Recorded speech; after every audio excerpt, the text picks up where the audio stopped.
어제 말씀에서는 아간이 심판받는 원인에 대해서 우리가 함께 살펴보았습니다. 그 원인은 단순히 바치라는 것을 바치지 않은 그 도덕질 때문이 아니었습니다. 윤리적인 이유, 도덕적 이유가 아니라 하나님의 통치오리를 담은 그 언약, 그 메시지를 어겼기 때문에 그렇게 되었다고 말씀을 드렸습니다.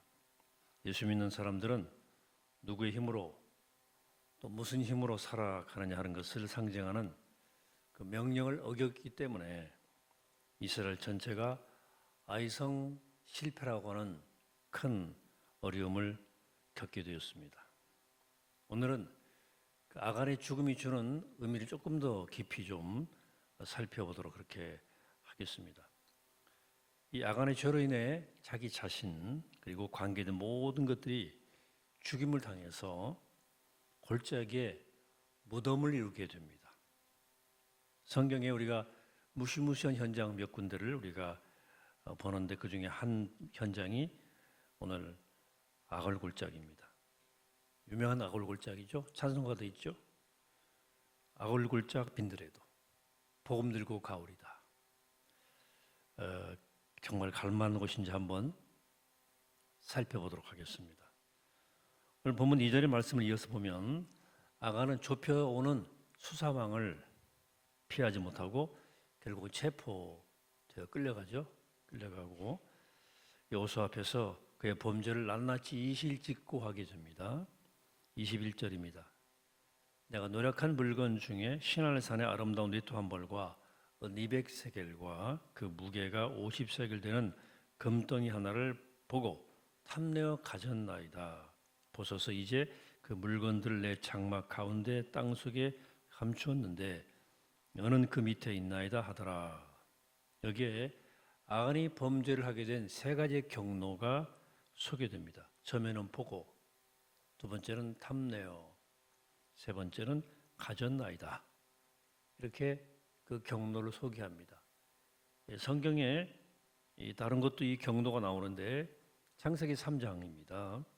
가장 완전한 공동체였던 에덴 동산에 가장 완전한 가정에 어떻게 죄가 들어왔고 그로 인해 온 인류가 어떻게 타락과 범죄에 빠졌는지를 우리가 알고 있죠. 창세기 3장입니다.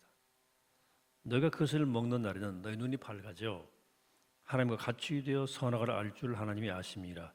여자가 그 나무를 본즉 먹음직도 하고 보암직도 하고 지혜롭게 할 만큼 탐스럽기도 한 나무인지라. 여자가 그 열매를 따먹고 자기와 함께 있는 남편에게 주매 그도 먹은지라. 여자가 나무를 본즉이라고 되어 있습니다. 아간도 죄가 들어오는 경로의 첫 번째가 보고예요. 다음으로 먹음직도 하고 보암직도 하고 탐스럽기도 한 아간도 죄의 경로 두 번째가 탐내였습니다. 그리고 마지막으로 결국은 여자가 그 열매를 따먹고 남편에게도 주어서 그도 먹었다. 이렇게 기록되어 있습니다. 아간도 죄의 경로 세 번째가 가졌나이다. 그러니까 아간의 범죄의 원인은 한마디로 탐심 때문이었습니다. 성경은 탐심에 대해서 매우 중대한 범죄로 하나님께서 다루십니다. 타락의 핵심이에요. 이것이 얼마나 사람에게 중요한지 십계명에도 들어가 있죠. 마지막 십계명, 내 이웃의 집을 탐내지 말라. 그것을 탐내지 말라요. 그리고 그 탐심이 우리의 영혼과 심령 속에 어떻게 들어오게 됩니까? 탐심이 마음속에 만족이 없을 때 들어옵니다. 예를 들어서 하나님이 어떤 사람에게 필요한 건 8가지를 주셨는데 그가 그것으로 만족 못할 때 생기는 게 탐심이에요. 만족 못한다 하는 말은 불만족한다는 뜻이죠. 근데 이 불만족은 우리 주권자이자 주인이시며 내게 모든 것을 공급하시는 공급자 하나님에 대한 거역인 거예요. 불신앙이요? 하나님께 대한 불만족입니다. 근데 많은 그리스도인들이 하나님이 주신 그 자기 분복에 대해서 만족하지를 못해요. 그럴 때 찾아드는 게 탐심입니다.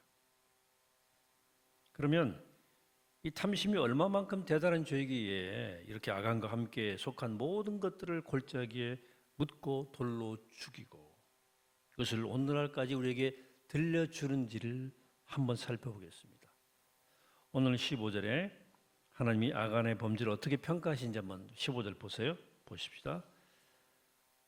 온전히 바친 물건은 가진 자로 뽑힌 자로를 불사르되 그와 그의 모든 소유를 그리하라. 이는 여호와의 언약을 어기고 이스라엘 가운데에 망령된 일을 행하였음이라 하셨다 하라. 첫째는 여호와의 언약을 어기고, 둘째는 자기 집에서가 아니라 이스라엘 가운데 망령된 일을 행하였음이라 하셨다 하라 그랬어요. 아간이 외투와 금 몇 덩이 그리고 숨긴 것 가지고 하나님이 그를 책망하시는 것이 아닙니다. 언약을 깼고 또 거기서 멈춘 것이 아니라 망령된 일을 했다는 거예요.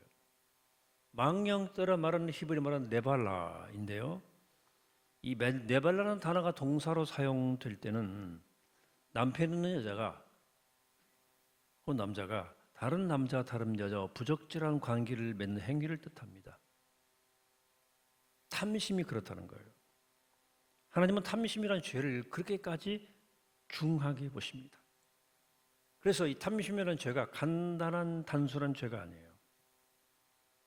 하나님의 자녀들, 그리스도 신부인 우리는 하나님의 다스림과 그분의 공급과 은혜로만 살 수 있도록 지음받은 존재예요. 거기에 만족을 못하니까 자꾸 딴 남자, 딴 여자, 자꾸 부적절한 관계까지 맺는 것처럼 하나님이 금지하신 것을 탐하고 하나님이 기뻐하지 않는 것들을 탐하게 된다.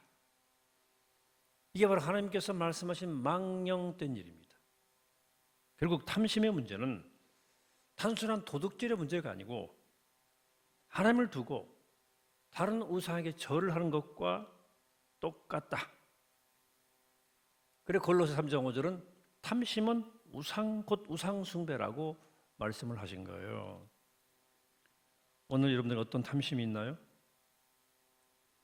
내게 주신 은혜의 축복에 만족하지 못하고 감사하지 못하고 마귀가 우리 심령 속에 넣어주는 불평과 불만족으로 인해서 하나님 외에 다른 것에서 인생의 만족을 찾으려고 하는 망령된 일은 뭐냐? 여러분 그 움켜쥐고 있는 헛된 탐심을 다 내려놓게 되기를 축복합니다. 하나님 안에서 누리는 것이 아니라면 다 내려놓아야 돼요. 하나님이 주신 것이 아니라면 다 내려놓아야 돼요. 탐심은 우상 숭배요 망령된 일이다. 여러분 저 여러분 삶 가운데 이런 고백이 있게 되기를 원합니다. 날마다 있게 되기를 원합니다. 주님 따라합시다. 주님 한 분만으로 만족합니다. 주님 한 분만으로 만족합니다. 여러분 그런 삶을 살게 되기를 축복합니다. 다시 아간의 문제로 돌아와 생각해 봅시다. 그러면 아간을 한 번에 지명하지 않고 제비뽑기를 몇 번이나 해서 유다 지파를 골라내고 세라 지파, 가문 지파를 세라 가문을 골라내고 또 삽디 가족을 골라내면서 피를 말려서 그를 뽑아내신 이유가 뭘까? 압박감이 오는 거예요. 이렇게 하나씩 좁혀 들어온 거. 공포감을 주기 위해서 그렇게 하셨을까요? 아니면 회개할 기회를 주시려고 그렇게 차례차례 이렇게 뽑았을까요? 성경에서 한 단어가 힌트로 주어지는데 아까 읽은 7장 21절 내가 노력한 물건 중에 시날산의 아름다운 외투 한 벌과 그 200세겔과 그 무게가 50세겔 되는 금덩이 하나를 보고 탐내어 가졌나이다. 보소서 이제 그 물건들을 내 장막 가운데 땅속에 감추었는데 너는 그 밑에 있나이다 하더라. 아간이 도둑질할 물건이 어디 있었어요? 장막 가운데 있었다는 거예요. 여기 장막이라는 표현을 썼습니다. 이 장막이라는 표현은 여기서만 나오는 게 아니고 계속 나와요. 22절부터 계속 나와요. 교독해 보겠습니다. 20절부터 교독해 보겠습니다. 여호수아가 사람들을 보내며 그의 장막에 달려가 본즉 물건이 그의 장막 안에 감추어져 있는데 은은 그 밑에 있는지라. 그들이 그것을 장막 가운데서 취하여 여호수아와 이스라엘 모든 자손에게 가지고 오매 그들이 그것을 여호와 앞에 쏟아 놓으니라. 같이 읽습니다. 여호수아가 이스라엘 모든 사람과 더불어 세례 아들 아간을 잡고 그의 은과 그 외투와 그 금덩이와 그 아들들과 그의 딸들과 그의 소들과 그의 나귀들과 그의 양들과 그의 장막과 그에게 속한 모든 것을 이끌고 아골 골짜기로 가서. 이 짧은 구절 가운데 장막이란 말이 자꾸 나와요. 자꾸 나와요. 왜 이렇게 여러 번 등장할까요? 이 성경에 자주 등장하는 단어가 중요한 열쇠 역할을 할 때가 있어요. 아간의 죄는 아간 한 사람의 죄가 아니라 장막의 죄였다는 거예요. 장막은 텐트죠. 그 당시 말로 텐트, 영어로 텐트로 되어 있는데 이 텐트란 말은 하우스라고 하는 그 어떤 하드웨어적인 집을 말하는 것이 아니고 홈이에요. 가정을 의미합니다. 하우스 아니고 홈이에요. 즉 가정이란 말은 아간 한 사람을 말하는 것이 아니고 아간을 포함한 그의 가족 전부를 지칭하는 거예요. 여기서 뭘 알 수 있어요? 이것을 통해 무엇을 알 수 있습니까? 아간이 장막 안에 땅을 파고 감출 때 가족들이 알았다는 겁니까? 몰랐다는 겁니까? 알았다는 거죠. 혼자 밤에 다 잘 때 숨긴 게 아니에요. 가족들이 같이 동조했거나 알고도 묵인해 주었다는 뜻입니다. 그렇기 때문에 하나님은 이 죄를 아간 한 사람의 죄로 규정하지 않으시고 장막의 죄로 규정하신 거예요. 그래서 하나님께서 굳이 제비 뽑기를 통해서 아간과 그의 가족들의 범죄를 드러나게 하신 것이고 그로 인해 그 집안이 다 죽는 겁니다. 앞에서 말한 창세기를 살펴본 것처럼 죄는 여자가 시작했죠. 성경은 아담의 범죄라고 말합니다. 이거 뭐예요? 하나님께서 이 땅에서 남자와 여자를 창조하실 때 역할이 달랐어요. 평등하지만 하나님이 남자에게 주신 역할은 머리, 우두머리 역할, 책임의 역할이에요. 책임의 역할.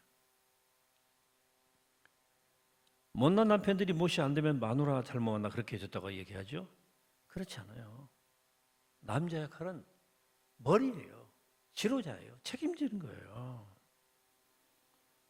아담은 인류의 대표예요. 아담 한 사람의 범죄를 말미암아서 인류를 온 죄에 만들었지 않습니까? 또한 아간 한 사람의 범죄가 이스라엘을 패하게 만들었는데 그것은 장막의 죄다. 계속 25절 26절 봅니다. 이것도 교독하죠. 여호수아가 이르되 네가 어찌하여 우리를 괴롭게 하였느냐 여호와께서 오늘 너를 괴롭게 하시리라 하니 온 이스라엘이 그를 돌로 치고 물건들도 돌로 치고 불사르고 그 위에 돌 무더기를 크게 쌓았더니 오늘까지 있더라. 여호와께서 그의 맹렬한 진노를 그치시니 그러므로 그곳 이름을 오늘까지 아골 골짜기라 부르더라. 아골 골짜기라는 말은 바로 아간, 아키라는 히브리어에서 나온 거예요. 아간이라는 이름의 뜻이 괴롭게 하는 자 그랬죠? 쉽게 말하면 사고뭉치라는 뜻이에요.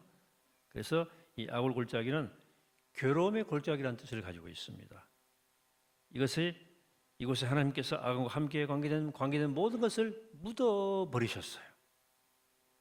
자, 근데 끝이 뭔가 좀 허무하죠? 다 묻어버렸어요. 그러면 오늘 도대체 이 아골 골짜기는 우리 그리스도인에게 무슨 메시지를 주는 겁니까? 아골 골짜기는 죄를 지으면 이렇게 된다고 겁죽이고 경고하기 위해서 굳이 사건을 기록한 걸까요? No, 그렇지 않습니다. 아골 골짜기가 주는 메시지가 따로 있어요. 아골 골짜기가 주는 메시지가 어떤 메시지인지를 호세아를 통해서 살펴보겠는데 먼저 호세아서 우리가 잘 아는 호세아서 배경을 좀 살펴보시면 호세아서는 음란한 아내 때문에 고통당한 선지자의 아픔을 기록한 책인데 사랑 얘기죠. 선지자가 아내가 있었는데 그 아내가 바람기가 많았어요. 집에 데려다 놓으면 나가서 또 집 나가고 여러 번 반복했어요. 그런 선지자는 그런 아내를 버릴 수가 없었어요. 하나님이 그 여자와 살라고 명령하셨기 때문에 고멜 아내를 끝없이 짝사랑하는 비련의 주인공 선지자 호세아죠. 호세아, 예수 그리스도란 말입니다. 똑같은 뜻이에요. 저 호세아는 그리스도의 그림자예요. 근데 그 아내가 바람이 났는데 왜 바람이 났는지 호세아 2장 4절에 이렇게 이유를 설명해 줍니다. 내가 그의 자녀를 긍휼히 여기지 아니하리니 이는 그들이 음란한 자식들임이라. 그들의 어머니는 음행하였고 그들이 임신했던 자는 부끄러운 일을 행하였나니 이는 그가 이르기를 나는 나를 사랑하는 자들을 따르리니 그들이 내 떡과 내 물과 내 양털과 내 삶과 내 기름과 내 술들을 내게 준다 하였음이라. 그의 아내는 남편이 주는 것으로 만족하지 못하는 여자였어요. 불만족했어요. 그래 바람이 났어요. 이유를 보니까 호세아의 그 아내와 눈이 맞은 남자들이 먹을 떡과 옷과 물과 모든 걸 다 주겠다고 약속을 합니다. 이것이 오늘날 우리에게 뭘 보여주는 겁니까? 예수 그리스도를 구주로 고백하면서도 그분만 바라보는 것이 아니라 다른 것을 쫓는 바람난 여인 같은 삶을 사는 그리스도인들을 상징하는 거예요. 자, 그렇게 바람난 그 아내의 남편이 어떻게 하는지 6절에 이렇게 되어 있어요. 그러면 내가 가시로 그 길을 막으며 담을 쌓아 그로 그 길을 찾지 못하게 하리니. 호세아 아주 위대한 책입니다. 이 남편의 처지를 보세요. 아내가 바람 피우지 못하도록 가시로 길을 막기도 하고 담을 쌓기도 하면서 얼마나 속이 터졌겠습니까? 이분이 우리의 신랑 대신 예수 그리스도예요. 이처럼 하나님 우리가 죄의 길로 가지 못하도록 도랑도 파시고 가지 철조망도 치고 온갖 방법을 다 쓰셨어요. 그런데 이렇게 큰 죄를 범하게 된 아내에게 호세아가 어떻게 하는가? 14절 15절 또 교도교부입니다. 그러므로 보라 내가 그를 타일러 거친 들로 데리고 가서 말로 위로하고 거기서 비로소 그의 포도원을 그에게 주고 아골 골짜기로 소망의 문을 삼아 주리니 그가 거기서 응대하기를 어렸을 때와 애굽 땅에서 올라오던 날과 같이 하리라. 여기 아골 골짜기 또 나오죠? 여호수아서에서는 아골 골짜기가 저주와 심판과 멸망의 상징으로 아간과 그의 가족과 그에 속한 모든 것이 파묻힌 것입니다. 절망과 소망으로 끝나는 것 같았는데 호세아서를 통해서 보면 아골 골짜기가 소망의 문이 됩니다. 이 소망의 문에 담긴 의미는 뭐예요? 소망을 뜻하는 히브리어는 티코와인데 이건 줄을 가리킵니다. 그러면 소망이라는 단어를 대신에 줄이라는 단어를 넣어서 15절 읽으면 거기서 비로소 그의 포도원을 그에게 주고 아골 골짜기로 줄의 문을 삼아주리니가 돼요. 이 줄의 문, 여호수아서에 나와요. 이스라엘 군대가 여리고를 향해 진격해 들어갔을 때 여리고 성에 모든 것이 심판 아래에 있었지만 라합은 또 그의 가족과 함께 구원을 받게 됩니다. 그 근거가 된 것이 줄이 내려오진 문이었어요. 슬프고 비통한 세월을 살았던 라합은 창문에 달아내린 그 구원의 줄, 소망의 줄을 통해 구원을 얻었고 오늘날까지 성령의 구원의 메시지로 소개되고 있는 것입니다. 우리도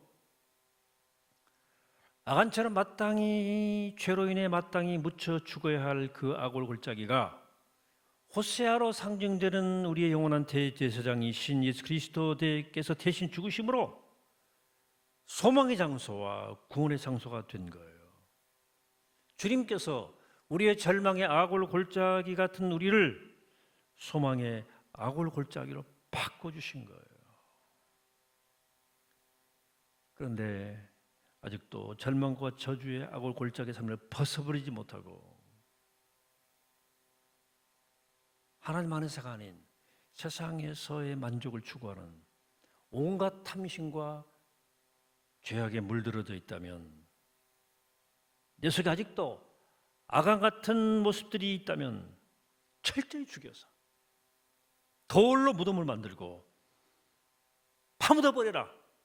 다시는 이 같은 일이 반복되지 않도록 결단해라. 이게 아간의 아골 골짜기예요. 여러분, 그렇게 결단하시기를 축복합니다.